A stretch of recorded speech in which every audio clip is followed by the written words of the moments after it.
अस्सलाम वालेकुम। आज का हमारा टॉपिक है comparison between linear and angular motion. Topic शुरू करने से पहले अगर आपको मेरी वीडियोस देख के आपके कंसेप्ट क्लियर होते हैं या आपको इजी लगते हैं तो आप चैनल को सब्सक्राइब और लाइक कर दें और अपने फ्रेंड्स के साथ भी शेयर करें ताकि उन नल्लों का भी कोई फ़ायदा हो सके। तो चलें शुरू करते हैं अपने टॉपिक को। टॉपिक शुरू करने से पहले ये लीनियर इक्वेशंस मैंने लिखी हुई हैं, ये इनसे आप वाकिफ़ हैं, ये पढ़ते आ रहे हैं। डिस्टेंस की क्या होती है, वेलोसिटी इनटू टाइम, उसके बाद ये फर्स्ट इक्वेशन ऑफ मोशन, ये थर्ड, ये सेकंड। इनर्शिया किसकी वजह से होता है, मैस की वजह से। मीन रेजिस्टेंस किसी भी चीज़ में किसकी वजह से होती है। अगर कोई चीज़ रेस्ट पे है, हम उसको मूव कराना चाह रहे हैं तो क्या होगा, वो रेजिस्ट करेगी किसकी वजह से, अपने मैस की वजह से। अगर उसका मैस बहुत ज़्यादा होगा तो हमें बहुत ज़्यादा फोर्स लगानी पड़ेगी, मीन्स उसकी रेजिस्टेंस ज़्यादा होगी। और अगर उसका मैस कम होगा तो हम इजीली उसको मूव करा लेंगे, मीन्स उसकी रेजिस्टेंस कम होगी। उसके बाद F इक्वल्स टू एम में ये इक्वेशन उसी तरह इंपॉर्टेंट है फिज़िक्स में जिस तरह आपके लिए ज़िंदा रहने के लिए पानी ज़रूरी है।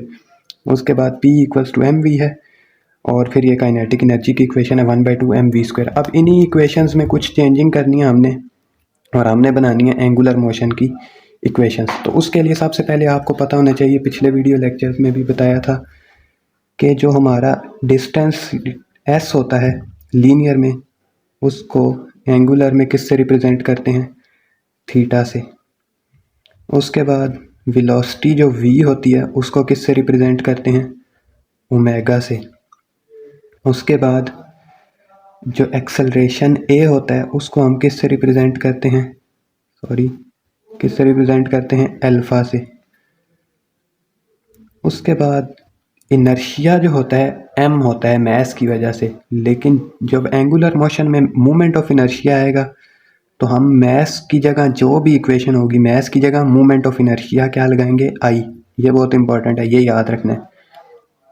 उसके बाद लीनियर में तो हम फोर्स लगाते हैं, मीन्स अगर कोई चीज़, ये रजिस्टर है, इसको मैं फोर्स लगा रहा हूँ, ये आगे की तरफ मूव कर गया।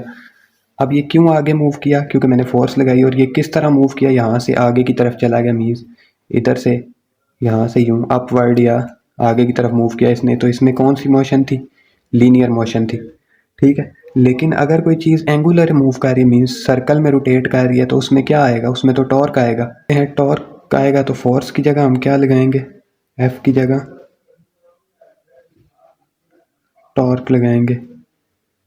उसके बाद मोमेंटम p जो होता है, p अगर वो लीनियर हो तो p होता है, जबकि एंगुलर में उसकी क्या रिप्रेजेंटेशन होती है, l होती है। अब ये 6 बातें अगर आपको याद हो जाएं, ये सिंबल्स, तो ये वाली इक्वेशंस बिल्कुल ईजी हैं, इनको कन्वर्ट करना है एंगुलर के लिए। तो अभी स्टार्ट करते हैं। पहली इक्वेशन है s equals to V T. S को हमने क्या बोला हुआ है, theta, means angular displacement theta, equals to velocity को क्या बोलते हैं, ओमेगा। टाइम चेंज नहीं होता, टाइम t ही रहता है।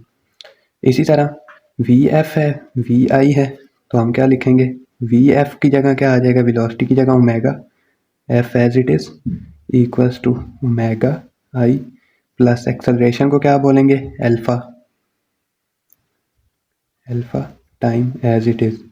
इसी तरह टू इज कांस्टेंट, एक्सेलरेशन की जगह अल्फा, डिस्टेंस की जगह थीटा, वेलोसिटी है तो ओमेगा, फाइनल है तो एफ, स्क्वायर है तो स्क्वायर माइनस ओमेगा आई स्क्वायर। उसके बाद इनर्शिया, डिस्टेंस, डिस्टेंस को क्या बोलते हैं हम, थीटा, इक्वल्स टू वेलोसिटी को क्या बोलते हैं, ओमेगा, इनिशियल है तो I, time as it is, plus 1/2, acceleration है तो alpha, time as it is, square as it is. अब इनर्शिया को क्या बोलते हैं, इनर्शिया जिधर भी आएगा उसको क्या बोलेंगे, मैस की वजह से इनर्शिया होता है, तो एंगुलर मोशन में मूवमेंट ऑफ इनर्शिया होता है, वो क्या होता है, आई। तो हम क्या लिखेंगे, movement of inertia equals to I. तो मैस की जगह हम आई लगा देंगे। अब लीनियर में बताया फोर्स होता है, फोर्स तो लीनियर में होता है जब किसी चीज़ को हम रोटेट करवाएं, ही मीन्स तो वो क्या होता है, टॉर्क प्रोड्यूस करते हैं हम, means turning effect of a force is called torque. तो यहाँ पे टॉर्क हो जाएगा, मैस की जगह क्या आ जाएगा, आई, और एक्सेलरेशन की जगह अल्फा।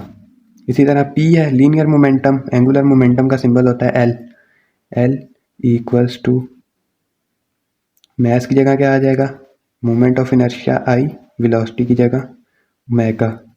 अब काइनेटिक एनर्जी लीनियर है और हमने क्या करना है, रोटेशनल, क्योंकि एंगुलर है, एंगुलर काइनेटिक एनर्जी तो 1/2 तो कांस्टेंट है, नंबर है। मास की जगह क्या आएगा, मोमेंट ऑफ इनर्शिया आई, और वेलोसिटी की जगह ओमेगा स्क्वायर। तो ये थे हमारे कुछ रिलेशनशिप्स जो कि इक्वेशंस थी लीनियर की, उनको हमने कन्वर्ट किया एंगुलर में। ये अगर ये वाले बातें आपको याद होंगी, ये 6 पॉइंट्स, तो ये वाले करना आपके लिए कोई मुश्किल काम नहीं है। ये मास की जगह आई क्यों आता है, ये पिछले वीडियो लेक्चर में मैंने आपको बताया था कि जो लीनियर मोशन में जो मास का रोल होता है ना, मींस मास का क्या रोल होता है, रेजिस्टेंस प्रोवाइड करना, वही सेम काम मोमेंट ऑफ इनर्शिया का किस में होता है, एंगुलर मोशन में। मींस मोमेंट ऑफ इनर्शिया ज़्यादा होगा, इसका आई का फार्मूला क्या होता है, mr²। मींस अगर किसी रोटेटिंग बॉडी का मास ज़्यादा होगा तो उसकी रेजिस्टेंस ज़्यादा होगी। इधर रेडियस का कोई चक्कर नहीं, क्यों, क्योंकि ये तो लीनियर मूव कर रहे हैं, रेडियस तो सर्कुलर मोशन में आता है। तो सर्कुलर मूविंग बॉडी का रेडियस जितना ज़्यादा होगा उसका मोमेंट ऑफ इनर्शिया भी उतना ही ज़्यादा होगा। तो इसमें सिर्फ एक रेडियस की एडिशनल चीज़ है। तो रेडियस इंक्रीज करेंगे या मास इंक्रीज करेंगे रोटेटिंग बॉडी का, तो उसका मोमेंट ऑफ इनर्शिया इंक्रीज होगा। जबकि सिंपल लीनियर मोशन में सिर्फ इनर्शिया होता है, वो किसकी वजह से होता है, मास की वजह से, उसमें रेडियस वगैरह का कोई चक्कर नहीं है। तो आज का वीडियो लेक्चर इतना ही। नेक्स्ट वीडियो तक के लिए अल्लाह हाफिज़।